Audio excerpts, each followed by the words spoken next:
স্বাগতম আরও একটা মডিউলে আপনাদেরকে স্বাগতম, একটা গরম মডিউল। যে মডিউলে আমরা দেখব আমাদের ক্লায়েন্ট সার্ভার মডেল কি, এইচটিটিপি এবং এইচটিটিপিএস এর মধ্যে পার্থক্য কী, এছাড়াও আরও বিভিন্ন জিনিস দেখব। কিন্তু এর আগে মডেল কি শেষ করেছো?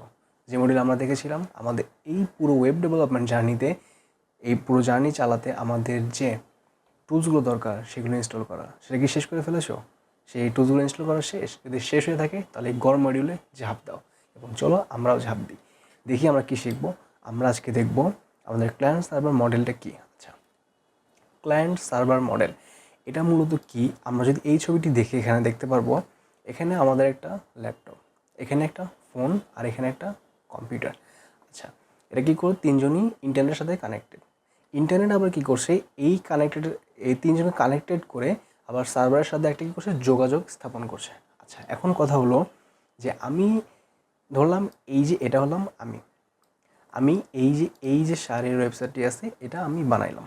বানানোর পরে আমি কী করলাম? এই ওয়েবসাইটটি আপলোড করে ডিপ্লয় করলাম। ডিপ্লয় করার পর আমি এখান থেকে কী করলাম? ইন্টারনেটের মাধ্যমে কানেক্টেড করলাম। তার মানে কি, আমি যদি ডিপ্লয় করতে যাই তাহলে আমাকে কী লাগবে? একটা কম্পিউটার। শুধু কম্পিউটার হলেই হবে না, কম্পিউটারের সাথে ইন্টারনেট কানেকশনও লাগবে। আচ্ছা, আমার কম্পিউটার লাগলো, একটা ইন্টারনেট কানেকশন লাগলো। এই দুটো সংযোগ স্থাপনের মাধ্যমে আমি কী করলাম? আমার যে সাইটটা রয়েছে সেটা আমি এই সার্ভারের মধ্যে পাঠাইলাম।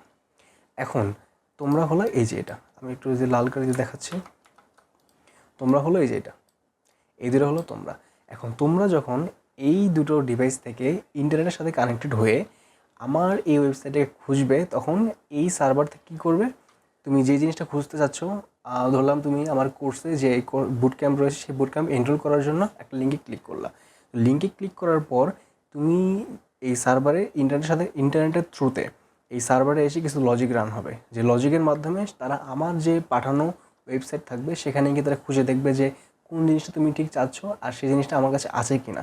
যদি আমার ওয়েবসাইটের মধ্যে সেটি থাকে তাহলে সেটি তোমাদেরকে আবার রেসপন্সের মাধ্যমে ব্যাক করবে। তোমার পাঠাবো হলো এখান থেকে রিকোয়েস্ট, আর তোমাদেরকে ব্যাক করবে কি এখান থেকে রেসপন্স। এখন কথা হলো যে এই জিনিসটা কাজ করে কীভাবে মূলত। আচ্ছা, আমি যদি একটা প্র্যাকটিক্যাল এক্সাম্পল দেখাই, যে আমি একটা সাইট বানিয়েছি। এই সাইটের মধ্যে, সাইট বলতে আমি একটা HTML দিয়ে শুধুমাত্র কিছু জিনিস লিখছি আর ছবিটা অ্যাড করছি। Okay fine. এখন আমি বলতেছি যে এই যে জিনিসটা এটি আমার পিসি থেকে রান করতেছি, আমার কম্পিউটার থেকে আমি রান করতেছি। এখন এই যে দিচ্ছে এটা হলো আমার IP অ্যাড্রেস আর এটা হলো আমার ফাইলের নাম। Okay fine. এখন যদি আমি এটাকে কপি করি, পুরোটা কপি করে আমার অন্য একটা ওয়েব ব্রাউজারে এসে যদি আমি এটাকে রান করি, আমি কি দেখব? আমি ফাইলটা পাচ্ছি। তাহলে বললাম যে আমার ফাইল ডিপ্লয় না করলে কেউ পাবে না। এটা মূলত হলো আমি আমার মেশিন থেকেই ফাইলটাকে অ্যাক্সেস করতেছি। এখন তুমি যদি এই সেম এই অ্যাড্রেসটা কপি করে তোমার কম্পিউটার থেকে রান করো, পাবে না তুমি। কেন পাবে না? কারণ এটা আমি সার্ভারে পাঠাই নি। যদিও আমার পিসিতে ইন্টারনেট কানেকশন আছে, কিন্তু আমি সেটা সার্ভারে পাঠাই নি। সুতরাং এই জন্যে এই জিনিসটাই মূলত, যে তুমি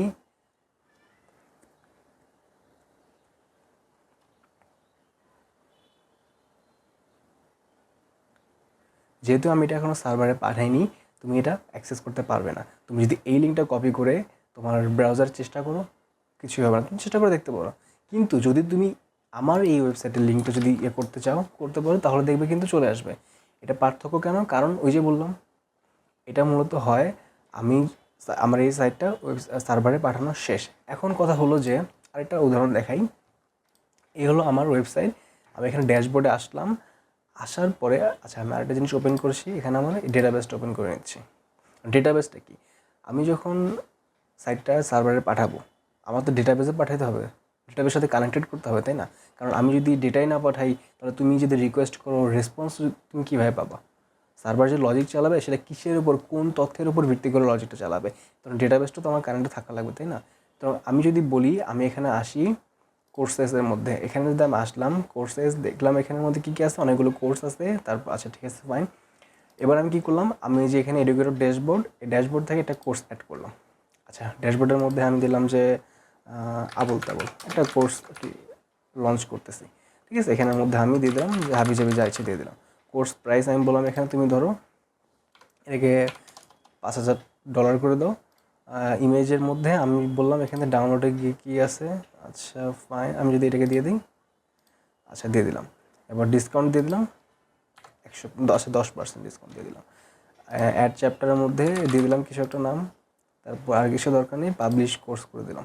ঠিক আছে, আচ্ছা এখন যে ব্যাপারটা এটা ভালো মতো খেয়াল করতে হবে। এইটা কি আমি করলাম, আমার সার্ভারে কিন্তু আগে থেকে কানেক্টেড ছিল, আমি নতুন করে আরেকটা ইনফো ডেটাবেসে পাঠালাম। এখন কি করবে, তুমি যখন এখানে ওই যে ব্রাউজারটা ওপেন করেছিলাম এখানে যখন আসবে, আসার পর এখানে তুমি রিলোড করো, এই দেখো লোডিং হচ্ছে, দেখছো এই দেখো লোডিং হয়ে এই সার্ভার থেকে রান করে ডেটাটা সে আনছে, আনার পরে এখানে ইউআই হিসেবে দেখাচ্ছে। আমি যদি শো অল কোর্সে ক্লিক করি, দেখো এই যে নতুন একটা কোর্স আবল তাবল অ্যাড হয়ে গেছে। এই জিনিসটা যদি আমি এখানে এসে দেখাই ডেটাবেসে কিন্তু এখন অ্যাড হয়ে, দেখো এখন কিন্তু 6টা কোর্সই আছে। আমি যদি এটাকে রিলোড দেই, এবার দেখবো এখানে 7 হয়ে যাবে, এই দেখো 7 হয়ে গেছে।